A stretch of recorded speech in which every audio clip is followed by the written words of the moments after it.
Matthew 4 and 8, and again, the devil taketh him up into an exceedingly high mountain, and showeth him all the kingdoms of the world and the glory of them, and said unto him, all these things will I give thee, if thou wilt fall down and worship me.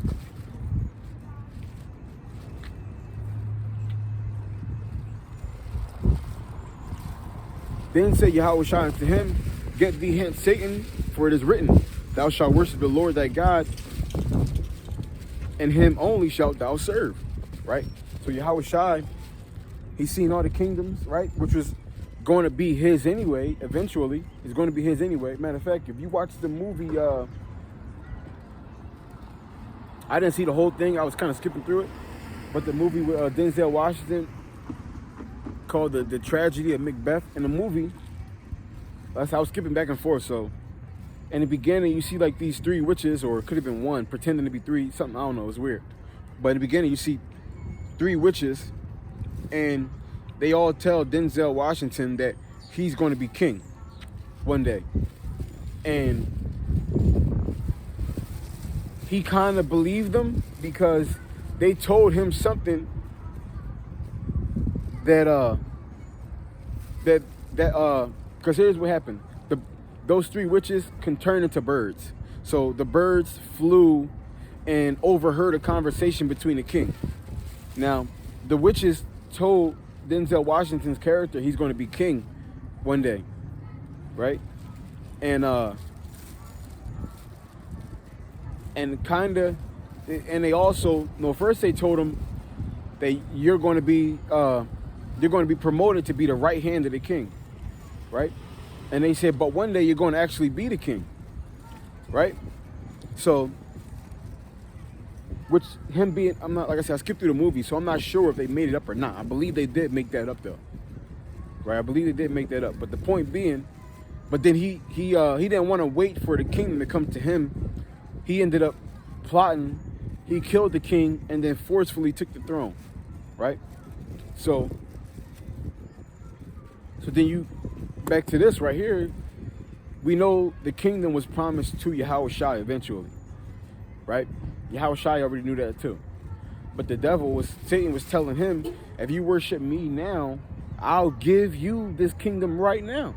Which Satan could do, because we know that Satan he's been given the power of the world right now, right? So we know Satan can make that happen, right? He can make that happen. But Yahushua knew that eventually it was going to come in righteousness. His father was going to give it to him, and he had temperance, he had the endurance, he had the faith, right? So he just told him like you just said, nah, right? The only person I'm serving is my father, Yahweh, right? I'm not going to serve you. But I mean, it sounds simple or easy, but you see in this kingdom, people do it all the time, right? You see people take all kinds of weird deals that goes against what God wants. That goes against what's okay in the eyes of God for some kind of reward or gain. You see this happening, right? This isn't like a test that everybody just passes, right? You look at Judas. Judas failed that test. Granted, it was a spirit on Judas, and he failed, which again goes into which goes into. In fact, did I write that one? Yeah, let me get it real quick. Jeremiah 10 and 23.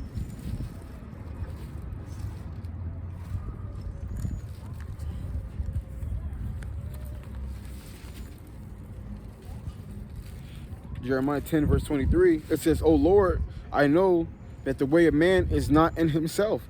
It is not in man that walketh to direct his steps, right? So here it is playing out. It's not up to a man what he does, right? We know that there is no, like our actions are being controlled to a degree, right? The Lord is directing footsteps. He's setting things up in motion, right? and he's doing this via spirits, right? Via spirits. He's putting spirits on people, having them do certain things, right? When you read the account with King Saul, right?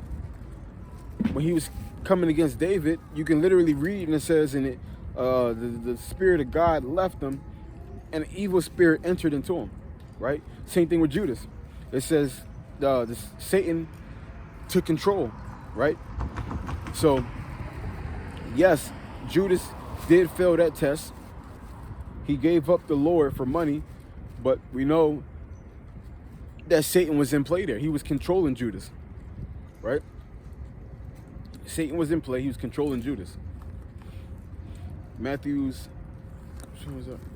4:9, and said unto him, all these things will I give thee, if thou wilt fall down and worship me.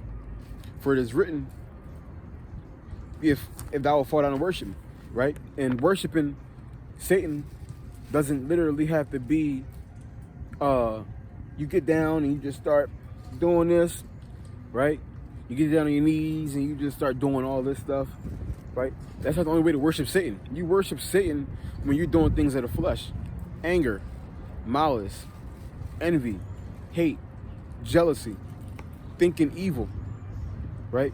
Either thinking an evil thing, or thinking this person in front of you is evil, right? Because we know that there's no evil people. There's just spirits on people, good spirits and bad spirits at various times, right? Because the Lord can have anybody do good, and the Lord can have anybody do bad, right? You had Cyrus, the anointed of Yahweh. He was doing good things for Israel. He gave us our gold back, our land, right? He set Israel up nice.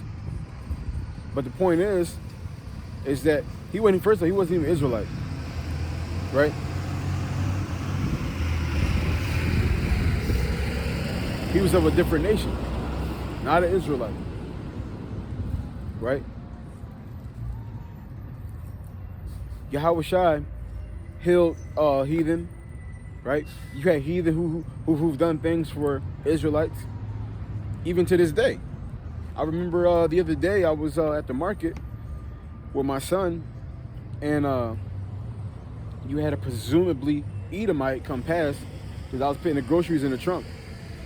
And my son was in a cart, shopping cart, and I was going to go take him out, and a presumably Edomite came past, and presumably Edomite came past, and then said, "Do you mind if do you want me to take this cart for you?" Right? He said, "I know how hard it is to have a baby and take the cart back at the same time," and I was like, "Thanks, you can take it." So. But again, that was a perceived Edomite, right? A perceived Edomite, which we know the scriptures tell you that they are the most perverse, right? But even, let's say she was Edomite, she did something good. That was nice for the person who they would set up to hate, right? But that goes to show you that anybody has the capability of doing good and bad. It depends what spirit the Lord put on them.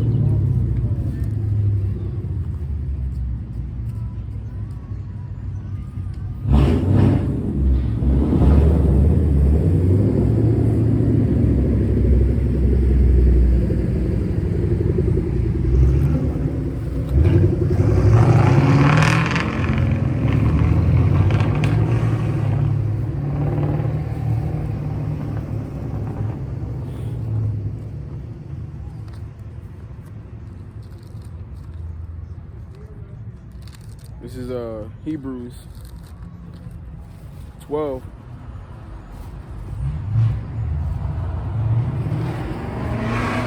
In verse 2.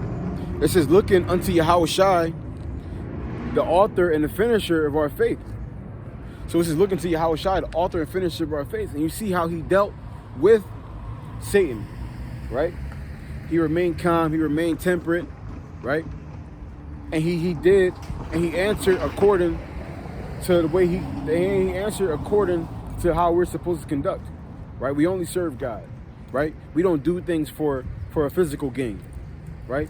For a financial gain, right? If you're tempted, you stick to the Lord, no matter what. You try your best to always stick to what the Lord wants you to do. You don't sway from that, no matter what prize or possession is on the table.